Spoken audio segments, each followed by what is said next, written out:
Hello there, welcome to another special edition of African Football Archives, and today we are looking at the story of Zaire at the 1974 World Cup. Please don't forget to subscribe, like and share this video. This attitude towards African football was a permanent perception throughout the 1970s. African teams in fact had boycotted the 1966 World Cup, demanding a permanent spot at the World Cup, finally granted in 1970 with Morocco being the beneficiaries.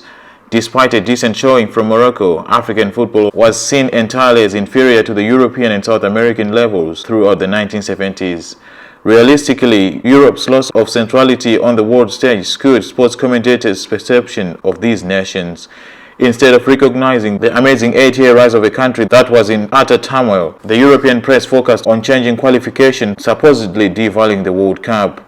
Considering the centuries of European pillaging African resources, football wasn't exactly the primary concern of most countries of the motherland. The focus should have been on the team being the first sub-Saharan nation to play on the world stage. Nevertheless, Zaire had made it to the World Cup. There is one clip which makes every World Cup bloopers real.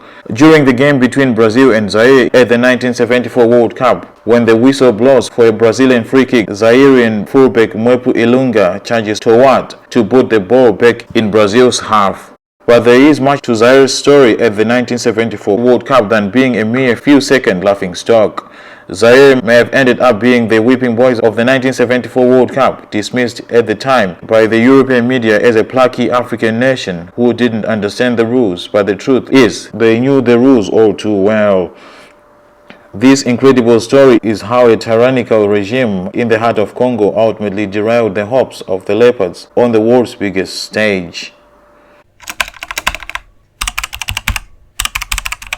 Zaire, today the Democratic Republic of Congo, witnessed some of the worst atrocities committed during the colonialism of Africa by Belgium. Belgian Congo was one of the many post-World War II colonies who demanded their independence and eventually got it by 1960 after excessive rioting in the capital. Congo was in an incredibly complex crisis which we can't do justice in this video. Basically, after dabbling with corrupt democracy, former Colonel Mobutu Sese Seko gained and consolidated power through a bloodless coup on the 24th of November 1965. Throughout the 1960s, he secured his power by crushing uprisings such as the Stanleyville mutinies and performative political executions. After suppressing all the threats to the regime and gaining financial support from the US, Mobutu did what any dictator who wanted political legitimacy would do. He turned to sport. The dream of taking a newly formed Zaire to a World Cup saw Mobutu Sese Seko spend heavily on the national team. While resulting in the continental success, a true goal was to win the World Cup. 1974 World Cup qualification was a tricky affair, with Zaire overcoming 2 losses to Cameroon and Ghana. After a bitter Moroccan boycott in the final game, Zaire became the first sub-Saharan team to reach the World Cup finals. But instead of celebrating the landmark achievement, FIFA and the media were not too keen on Zaire's appearance at the finals. The politics of FIFA in the 1960s and 1970s was just as muddled as it is now. The first non-European president, Brazilian João Havelange, was elected through the aid of African votes in underdeveloped countries. This power shift gave European elitism in the football world an agenda against the growing expansion of the World Cup qualification. The 3 Lions missed out on the qualification, leaving the English press particularly disgruntled that teams like Zaire and Haiti were present. Before the tournament began, a newspaper press stated that no one is taking Zaire seriously, what with a witch doctor on the sidelines and 3 planes loads of monkeys flown in to provide food. Before the tournament, the players were showered with gifts including houses and jewelry. However, Mobutu had bullish thoughts in mind, as instead of seeing the qualification as a success itself, he believed his investment had made Zaire a genuine competitor to win it all. As unlikely as this was, it became seemingly impossible when they got placed in the group of death, drawn in a group with a great Scottish side, a tough Yugoslavia team and reigning champions Brazil.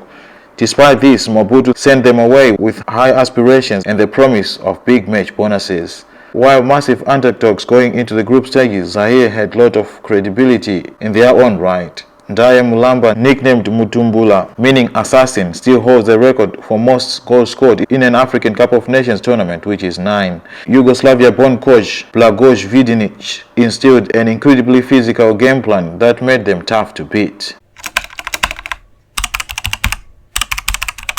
A slightly arrogant Scottish side would be their first game, with Willie Ormond stating, "If we cannot beat Zaire, then we should pick our bags and go home." Zaire gave a rugged performance, but they still saw Scotland prevail 2-0, a scoreline which Scotland would soon regret. While players felt they had put in an admirable performance, the feeling wasn't mutual, with party officials who accompanied their arrival. £45,000 houses promised to each player got withheld by a government official who left Germany. This caused a dressing room revolt, with captain Ndaya Mulamba saying, "We decided not to play" in their second group match against Yugoslavia.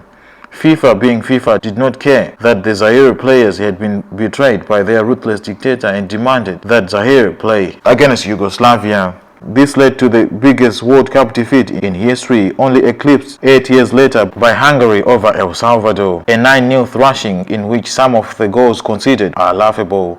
The goalkeeper Kazadi Mwamba, who played a fantastic game against Scotland, was substituted in the 21st minute for 5'4" Tubilandu Ndimbi, which, believe it or not, only exacerbated the problem. The response back in Zaire was one of disgust from Mobutu. Accounts from players suggest party officials told them that if they lose by more than 3 goals in their final match against Brazil, they wouldn't be allowed back in Zaire and have their passports revoked. Footage from the game, with this knowledge in mind, makes for a much darker viewing. Facing reigning World Cup champions Brazil, they resorted to time-wasting tactics and incredibly physical play, with their citizenship online, hence booting a static ball. John Motson is quoted saying, "It was a bizarre moment of African naivety. The racial bias towards these players playing for their livelihood is rather disturbing looking back.